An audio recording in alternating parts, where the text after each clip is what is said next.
Hi, I'm Brandon, the creator of ADHD and this is Homeschooling Crazy. Today we'll be talking to Angela. Angela called to talk about her 10-year-old son who is spending hours and hours staring at a math worksheet, not starting it.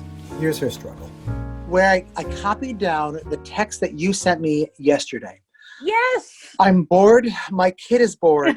I hate homeschooling. I dread each day because I'm not an effective teacher and I don't think my kid is interested in anything I'm telling him. Was All that true. true when you, okay, good. When you sent that last night, and does that continue to be true? That is true to this day.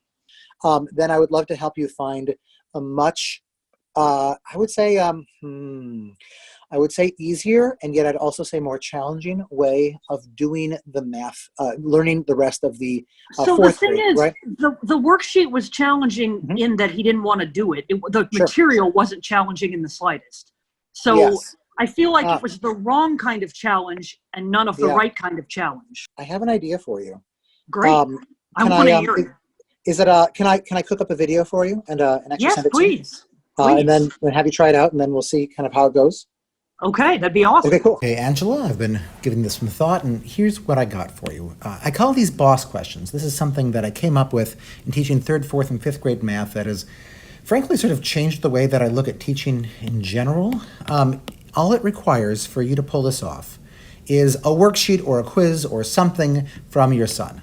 This is actually not one of the ones I believe that he uses. This is one that I use in my math teaching. It comes from Jump Math. I really like their stuff.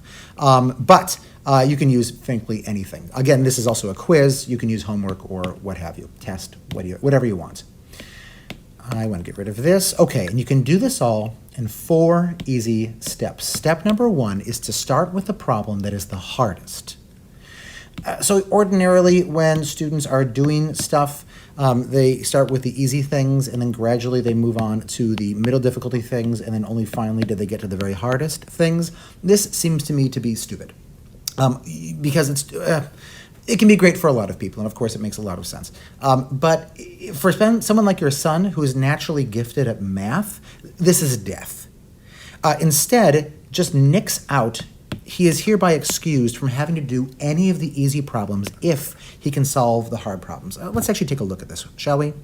Anna wants to buy an MP3 player that costs $35 and has already saved $7. Anna decides to save the same amount of money each month for the next 4 months. Write an expression, so exciting, to show the amount of money that she has to save each month. Okay, so you are going to just excerpt that one thing from all of this.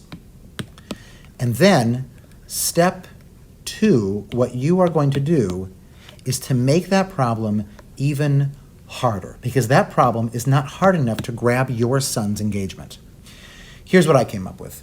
Anna wants to buy an active volcano that costs $35,678. She's already saved $92. She wants to have the volcano in time for her best friend's birthday, which is in 40 days. Write an expression to show how much money she'll have to save each and every day to buy that volcano.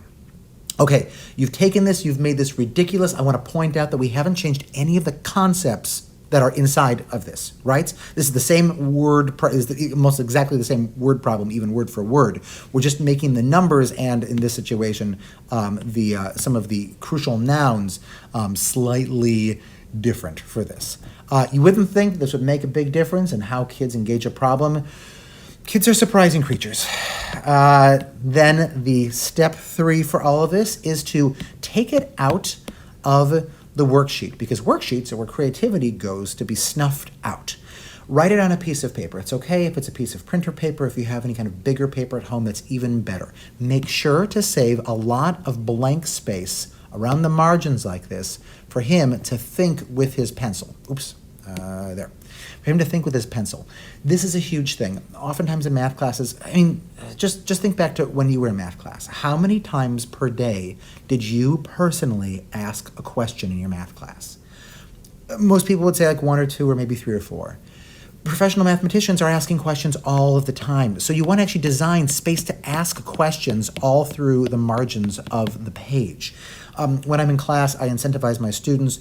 They get a point or a rock, or we have our own system in class, but whatever, your mileage may vary.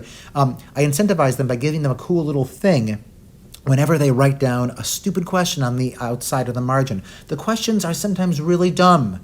They are like, why would she only start saving for her best friend's birthday 40 days ahead of it? Why would anyone wish to have an active volcano? They can be those sorts of things.